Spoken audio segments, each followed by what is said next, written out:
Hello, thanks for being here, and I hope you're doing well. In today's video, I have yet another cool Vanish to teach you. Now this combines two older ideas I had. So the first one I posted on Instagram back in 2018. And it was this idea of really what came from an idea in modern coin magic, Bobo's modern coin magic, and just putting together a sequence to basically get the coin on my arm so I could hide it in that way. Now this is not a new concept. Lots of people have approached this hiding spot, I guess, but you can find this. I first found it originally in Bobo's modern coin magic. So this is the Instagram post from back in 2018 right here.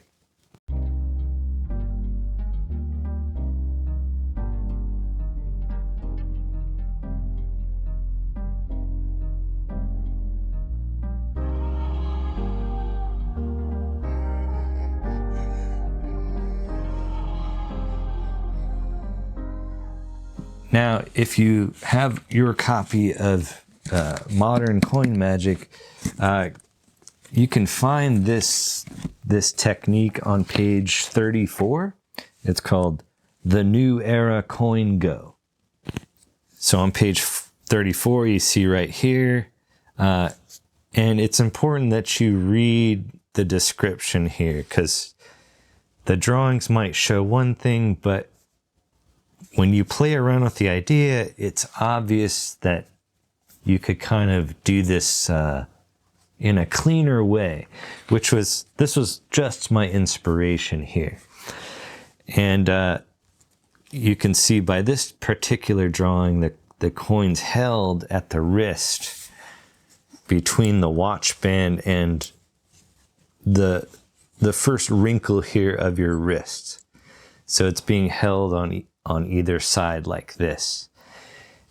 And it says, you can do this effectively without the watch. It just takes more practice. And so this was my starting point for this type of thing. So holding the coin in such a way, and you only need to do this if you want to show both sides of your hands. Otherwise, the coin can just kind of be resting on your wrist like this. But clearly you can lower your hands to your side and show them front and back like this, all while having the coin gripped in your wrist like this. And I think it's useful to point out that the last sentence here is, special attention should be given to angles. Do not perform this closer than 6 feet from the spectators. And I think that's still mainly true. This is back in the 50s, so Bobo knew what good close-up coin magic was, and this is not necessarily a close-up coin magic technique. Others may disagree, but I tend to agree with Bobo that anything on your arm or wrist here, it's really cool and it's really visual, but you're limited to when you can do this type of stuff and how many people are in front of you. And if people are off kind of to the side and not in front of you, this kind of stuff may not work for you. But your mileage may vary and it takes experimentation. So that was the first part of this idea. And you can really get into this position through any number of sequences, any number of false transfers. Doesn't really matter. The main thing here is getting that coin in place with one hand. So all I've done here is the false transfer, which I like to do just this toss. This could be a French drop, whatever, it doesn't matter. A retention of vision. As soon as that happens, this hand drops to the side because this is done standing up. And then this coin is allowed to get to fingertip rest here. So immediately after the false transfer, you kind of pretend like you're positioning the coin in this hand. Then as your right hand swings back up,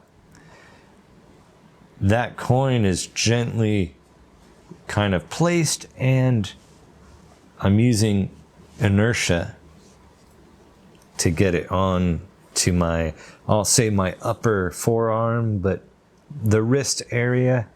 And it'll depend on what happens and where it lands, but with practice you can kind of get it right in the same spot without ever looking down at your wrist. You kind of just want this to happen without you even looking. So let's take a different look at this. So the coin starts out in your right hand. You might give it a toss like this or whatever, and then you do a false transfer over here. Your right hand drops to your side, and you let the coin fall to fingertip rest. And then after a moment here with your left hand, like you're messing with the coin, your right hand comes back up, and the coin is pressed to the heel of the hand, and the act of raising your hand up, it will sort of propel it into place like this. The main thing is you want it behind the heel of your hand, because this sits higher than your wrist. So from the front, the coin will not be visible. It'll be hiding behind this mound right here.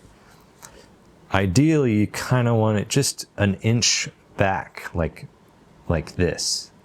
For me, this feels like the sweet spot. So again, you're showing the coin, you pretend to toss it over, the coin comes to fingertip rest. You come back to drop the coin into the right palm. The coin's slipped down to the wrist, and you place it there. And you can kind of pretend to toss it back and forth like this. Now the left hand comes kind of cupped, and the thumb sneaks back here. And you're not showing the coin yet, but now you can show your right hand. And the coin is still hidden in this position, and you can show it here before finally closing both hands together. And you want to feel for that edge, so we can now get to the revelation of the coin. So right beforehand, the coin is sitting in left hand finger palm, but it's not visible. We show that speck, and then put it back. And then as you bring your hands together, you can kind of close with the left hand, which will bring the coin more upright. And that way you're catching the edge, so you can go in this kind of clamshell position. And you could do whatever you want here, maybe blow or whatever, but then I like this revelation here of like a pearl in the clamshell, like the coin just grew back. And that's it for the revelation. So that brings me to the second idea that I've combined with this, which is a video I posted on Instagram in 2019. I first called the roly-poly retention, and someone reused that name, but that's okay.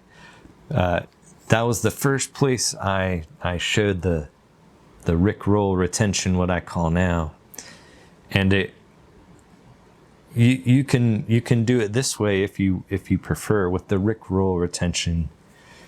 But after that moment, it got kind of convoluted to get the coin back in position.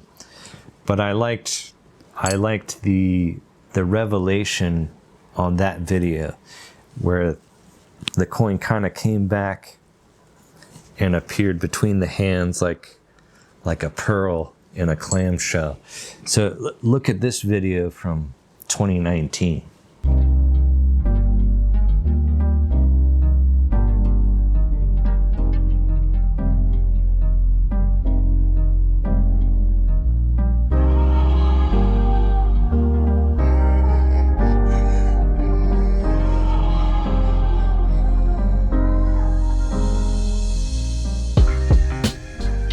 So that's it for today's video. I just want to show you how you can look at the coin magic you're maybe creating and coming up with, how you can combine ideas. Don't forget about the old books, because there's stuff in there that it's so old it seems new again. And this is kind of a good example with the coin on the arm or the wrist. It's just in Bobos if you look. Now, this will take a little bit of practice, but it is a fun little move to mess with. It's mostly angle friendly if you choose your moments correctly. Just have people in front of you, about 6 feet away, like it says in the book. But this is great for like a social media type post. Like it'll be super visual. So keep that in mind and practice and have fun with it.